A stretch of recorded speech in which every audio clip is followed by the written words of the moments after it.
Hello and welcome to another episode of Two Straws. Two Straws! This is Angela Hill. I am Jessica Penne, and tonight we are talking about UFC Fight Night 137, Manawa versus Santos. Calier. Calier. No. Right? No? No. Calier. No. And this episode of Two Straws is brought to you by World Bare Knuckle Fighting Federation. Because, you know, someone like Khabib can wrestle a bear, but can he box a bear? And I'm excited to announce that Two Straws is sponsoring its first fight. And she's hot. Hell yeah, Carrie Melendez. Look her up. She's the bomb. She is the wife of Gilbert Melendez. She is of Muay Thai pedigree, which I like, obviously, and she's very cute. So check her out. She's fighting September 29th on Bellator 206, and you'll see our little Two Straws patch on her booty. Let's go, Carrie. Yeah! Also, another cool thing that happened in the MMA world, Tyron Woodley, the champ, dropped a single. What single? A single leg? He just dropped a song on iTunes featuring Wiz Khalifa called I'ma Beat Your Ass. Was he singing to Darren Till? I think so. This is the first time that a rapper actually got paid in Muay Thai lessons to be featured on track. Wait! This card is actually pretty crazy because we have a lot of new faces on this card. Like, a lot of people didn't even have pictures on their UFC profiles. So, we're going to play a game. What game is that, Angela? It's called Two Straws, One Cup. And how do you play Two Straws, One Cup? Well, it's very simple. Let's take the first fight, for example. Chambers versus Souza. A lot of people don't know who Souza is. I do. I had the pleasure of fighting her in Invicta. Yeah, that girl. We're going to take this picture and guess which one is Souza. Is it A or B? And remember, if you get it wrong, you have to take a shot. If you get it right, I have to take a shot. Interesting. I'm going to go with B. Nah, it's A. It's A. Oh, wait. Oh, wait, no, this is A. Look just alike. No, it's I'm B. right. I'm right. It's B. You're right. You're right. Drink. So I got to drink. Whoa. Let me just pour you a little... Oh, that's a lot. A little drink right there. Drink that. Jesus.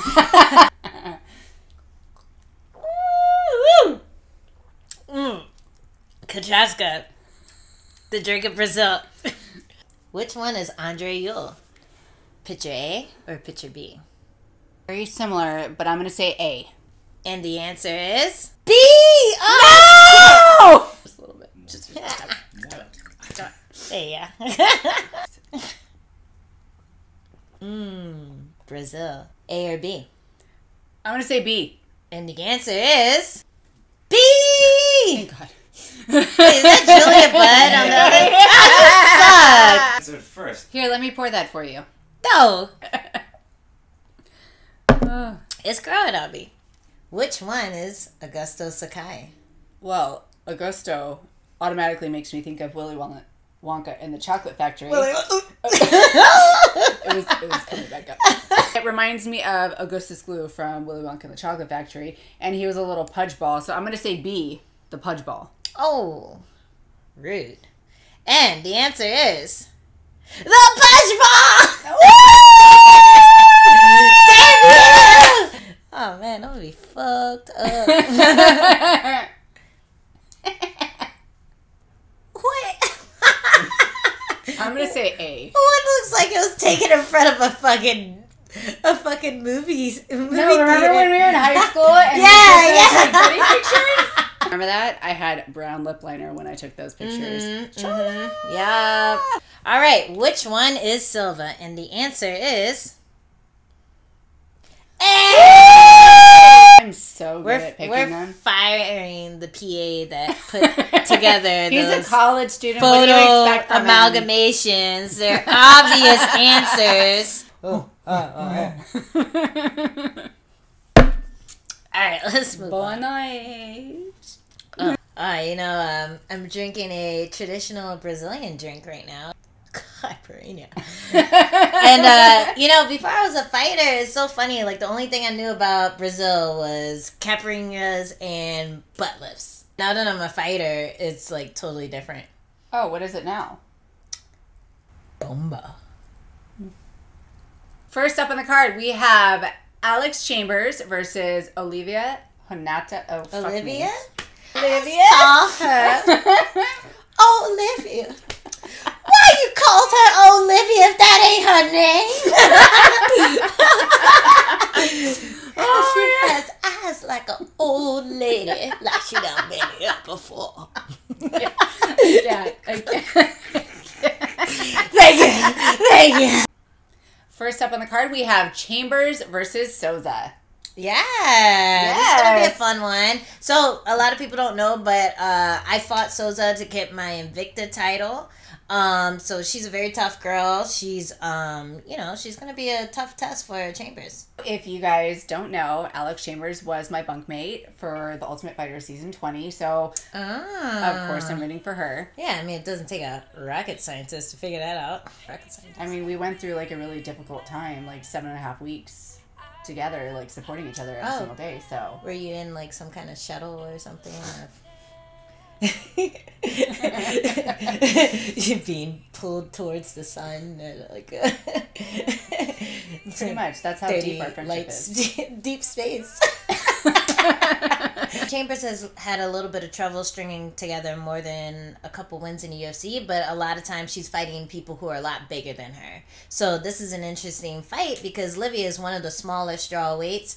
You know, it's not like a big girl like the last one who missed weight by 5 pounds. She fought Ashling in the Ultimate Fighter finale, who was actually a 125er. And Alex Chambers is a 105er. This is a huge weight discrepancy.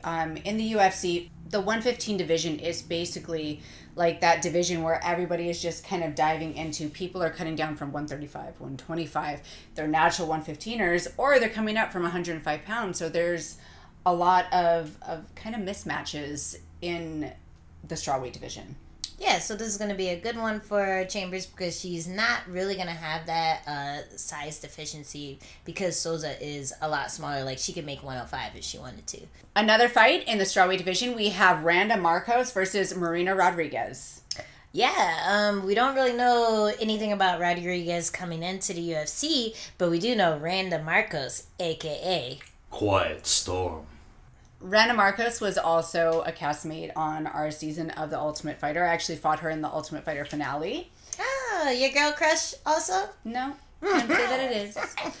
Although I do respect Rena Marcos quite a bit because she is a very tough fighter, a very game fighter. So it's very interesting to see her coming in to enemy territory and fighting a UFC newcomer. So I'm anxious, and I'm kind of going for Marcos because I really know that she is a very tough game fighter. You know, it's pretty appropriate that Randa is fighting in Brazil because she has that red hair and she always stands like this. You know, like Blanca. This fight's going to be electric. And in the flyweight division, we have Mayra Silva versus Jillian Roberts. Another redhead. And this fight is going to be with one of the girls from the Tough season from the flyweight division. She has very good grappling. She's really slick on the ground. And, yeah, it should be fun to see how she does against a Brazilian, who are known for their BJJ. You should have made me drink the fucking Cachaça. Cachaça. She says it differently every single time. I know.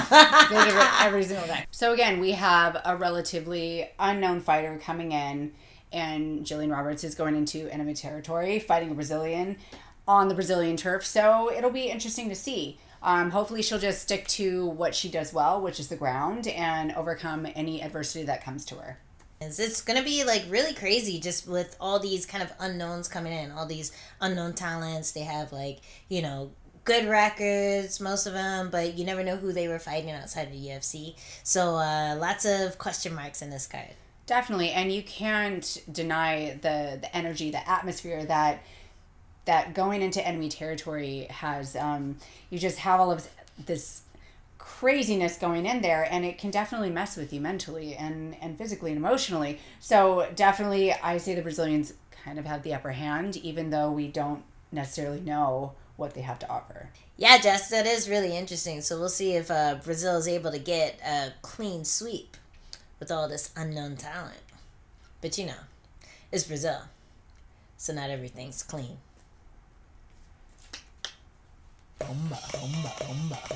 Okay. Another cool person who's fighting on this card is Ronaldo.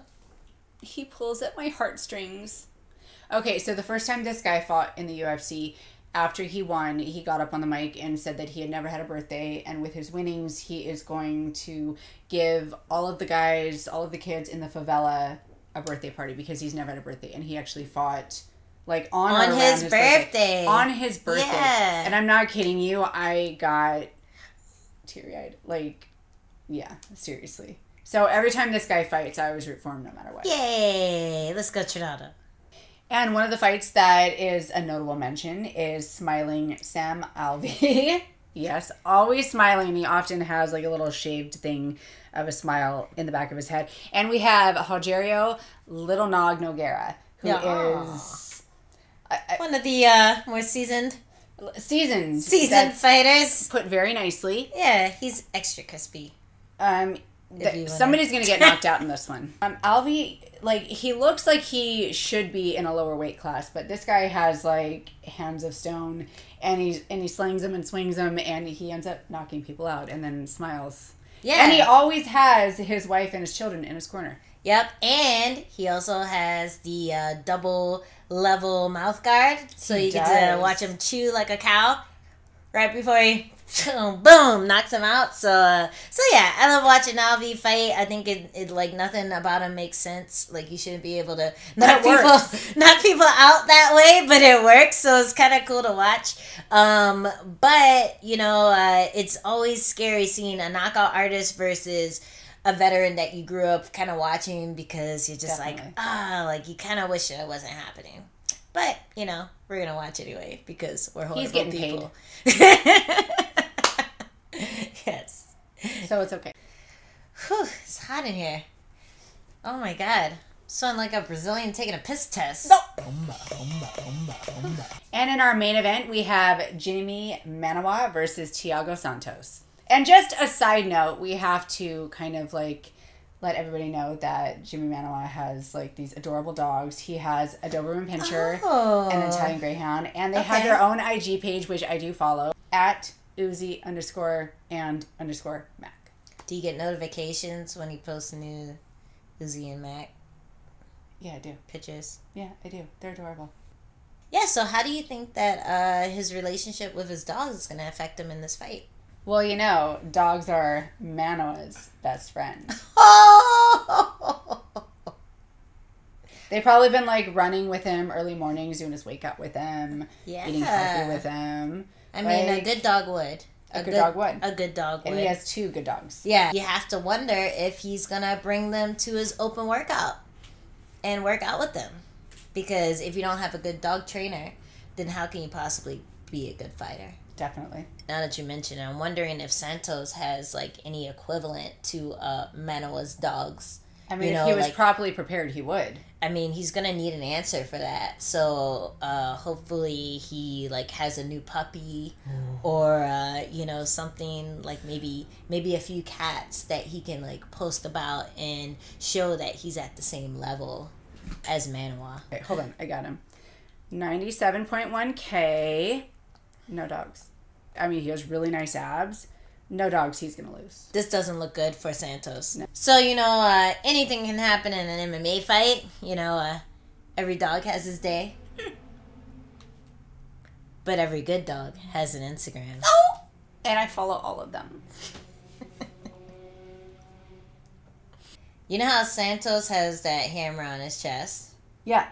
And Brock Lesnar has that penis sword, the sword with the that tickles knuckle his chin. duster. Yeah, exactly. So the question is, if Santos and Lesnar were both Care Bears, and they were able to summon the power of their chest tattoos, who would win?